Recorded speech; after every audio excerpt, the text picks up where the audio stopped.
Well, I figured, I was looking for a bio on you, but from what I know, you're an avid designer, obviously Yeah. a creative. You're an evangelist for Blender, it seems at this Yeah, point. right now, yeah. Yeah.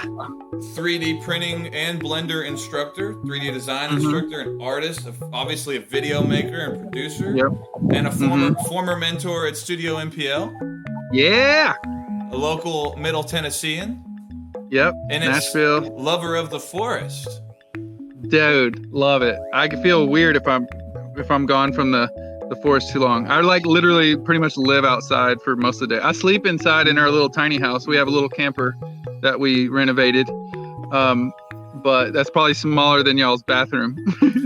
It's just I feel like it would be fascinating, not only personally, but like for the teens, to see people who are even the hustle, but like if you're feeling like because to me it's so obvious, like what you create is the top notch, best quality. I mean, and I was Trying to.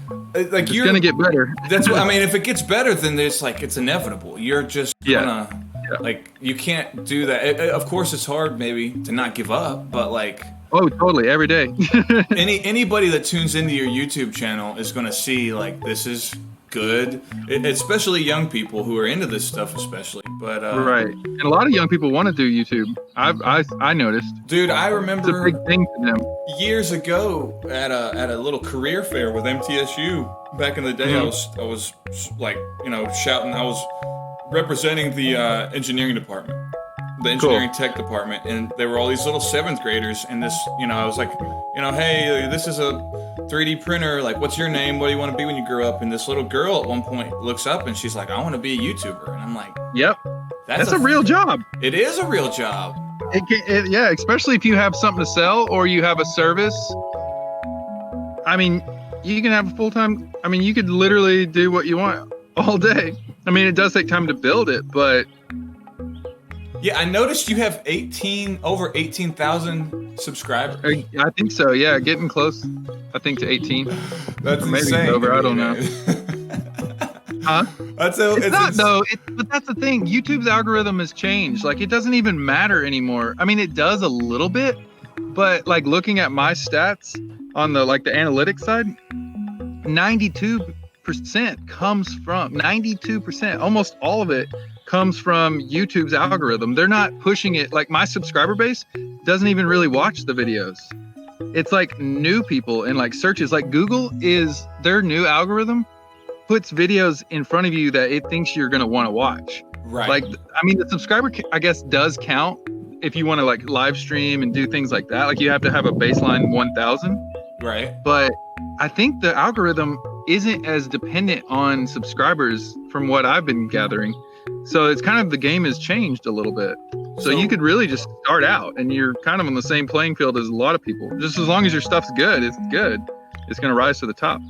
Well, so this is fascinating to me. I'm wondering what your perspective is on the feasibility of a career path, like the supply and demand of I'm not going to say YouTube explicitly, but video content, like for teens, right? I mean, if you were giving them like a TED talk, like does it do you see like a need for certain kinds of content? Do you expect to see more of certain kinds? I think whatever a person or teenagers, whatever their special skill is or whatever they love to do the most, whatever that is, figuring out a way that you can turn it into a way to help people, whether it be You froze on me. No. Patience. Patience is a virtue. Patience is a virtue. Yes, I trust this guy. I trust him with my life. Sending. I need more stuff behind me. It needs to be less organized. Man. Hey, we're back. Sorry about that. Sorry, it might be my Wi-Fi. I'm out here in the forest. I was going to ask you about that, man. Tell me if We can come back to that point. I think that's like the overarching theme. Mm-hmm. Is this, Yeah, totally. But what's up with this forest, man? Dude, so we just bought some land out in the middle of nowhere. It's about an hour west of Nashville, and it's like 1,000 acres of forest. So I'm like Winnie the Pooh, 1,000-acre forest. And then in the middle, at the top of the hill, we bought a little tiny 5-acre plot, and then we're gonna 3D print a tiny house, or like a 3D printed workshop. I don't know, but that's what we talked about a long time ago. But that's the goal. That's what I'm building too, with all these classes and stuff, my courses and content. I've also been talking with Branch Technology in Chattanooga, and they just built a 3D printed house on the campus for Chattanooga, their college. Yeah, I think it's on there. They said it was going to be ready middle of summer of 2020, so it should be done now or in next month. Dude. If they're on schedule.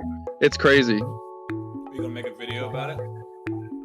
Yeah, I'll go interview them. I know the owner guys. I don't know them, but I've been emailing them for years. Very cool. What year did you graduate high school? 2006. Same as me. 06? Right. There's so many of us like that idea you have, the dream. It almost seems like natural, you know, like it's a shared dream. Oh yeah, I think people are becoming more awake to the, you know, we don't have to have huge houses. I mean, some people do still, but you know, and they can, just smaller footprint. Right? Yeah, they can. Yeah, totally. I just want the opposite. I want to be able to travel and be flexible and work online remotely and that kind of lifestyle. So okay, so speaking of working online remotely and all that, I thought about it when I was trying to resend the invite to you, and I noticed it was Jwall at PTT. Yes, that's my other business. Do you have multiple other team members? Just me and Amber right now. Okay. And then I've been kind of like teaming up with a guy from the UK who kind of does what we do. He does it more for the technical side of 3D printing, and he's got a lot of online courses and like experts you can ask questions and stuff. So he used to run Rigid Ink filament company, but now he's doing education. So we've been like kind of working a little bit together. All right, so let me ask you, because I know nothing about your time at NPL except that you had some time there. Yes. Like, give me, if you got some memories, any of the students, like, what were you doing? Yeah, so my memories from NPL were great. I was part-time, so I only worked like a few hours. I think it was like 5-10 hours a week or something in the summer. But yeah, I was just that weird 3D printing dude. I just came in with my dreadlocks and like 3D printed hat, wearing overalls, like just weirding kids out. And then I was pretty much like, I didn't really come into the upstairs part, you know, downtown, the main studio. I was like mainly going from middle school to middle school. Oh, yeah. Or yeah, I would like travel with big Pelican cases of 3D printers. And like little, just anywhere like Zach would send me pretty much. Right. Shout out Zach. Right. And Zach would come with me sometimes too and do help a lot.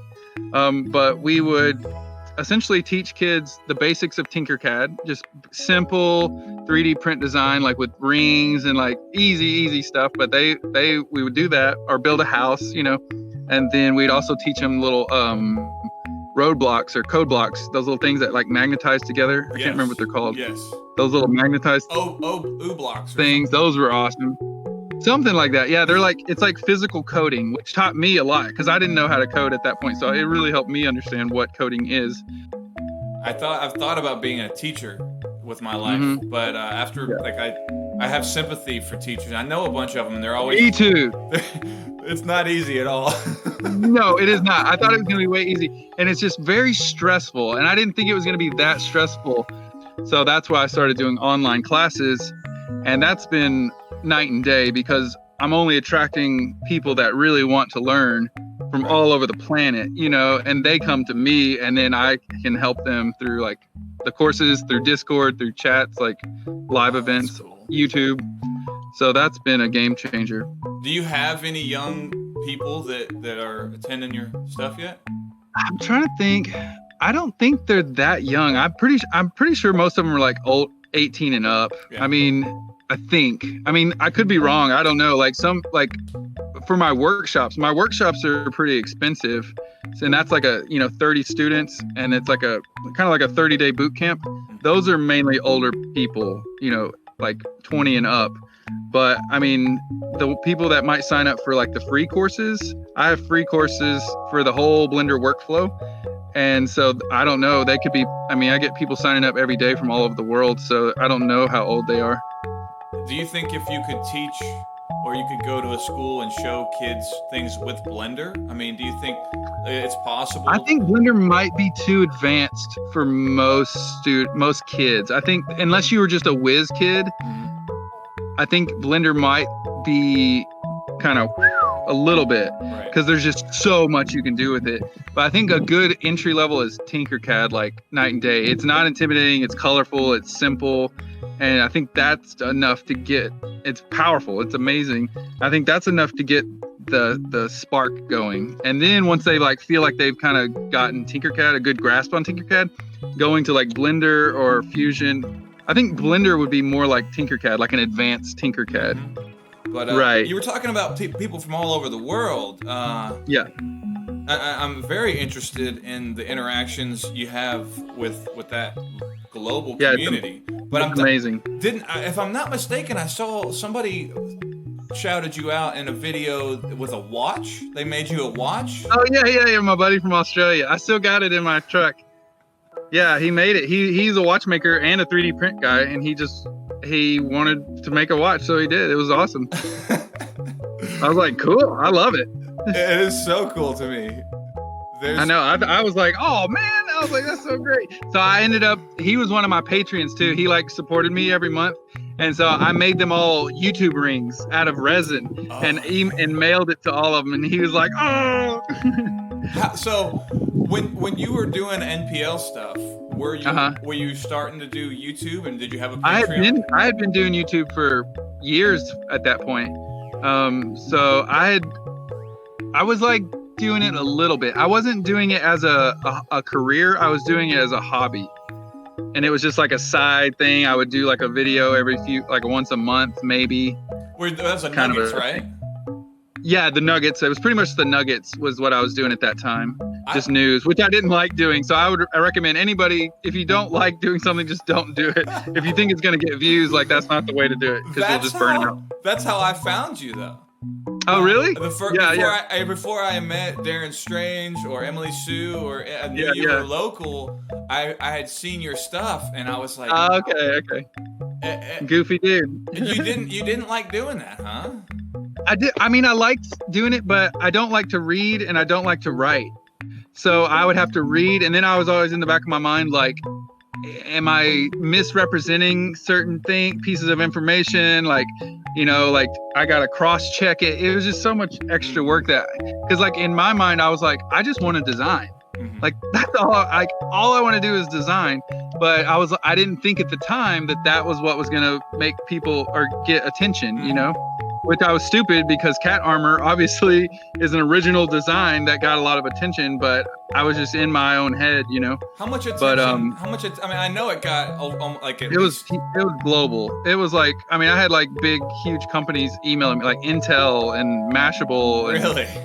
I mean, a lot of companies were emailing, and I was just like, whoa, this is crazy. Were they wanting to do interviews or hire you? Or? Some of them, yeah. I mean, like 3D printing news websites were all interviewing me. I mean, yeah, it kind of like, it was a crazy few months. I mean, it still gets views to this day. It's like one of the top rated videos on my channel. But now we're gonna do dog armor.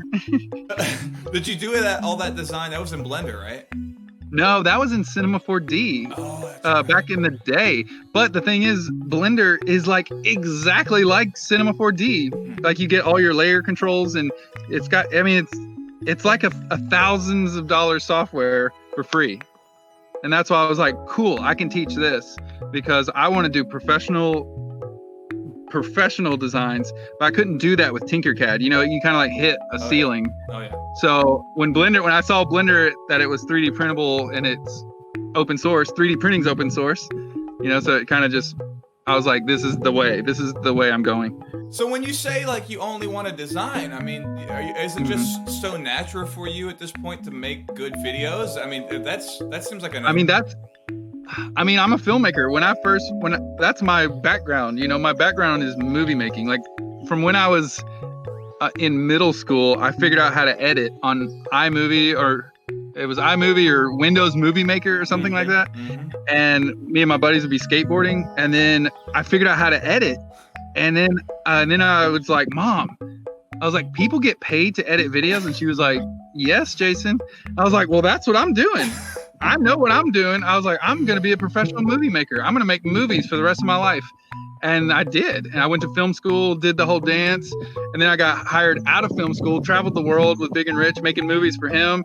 Then he fired us all, and then started my own video company. And then made like feature films, did it all. And then I was like, okay, I did it all. Now what? I was like 25, and I was like, okay, now what? So I was like, maybe I'll start a new career as a 3D print designer.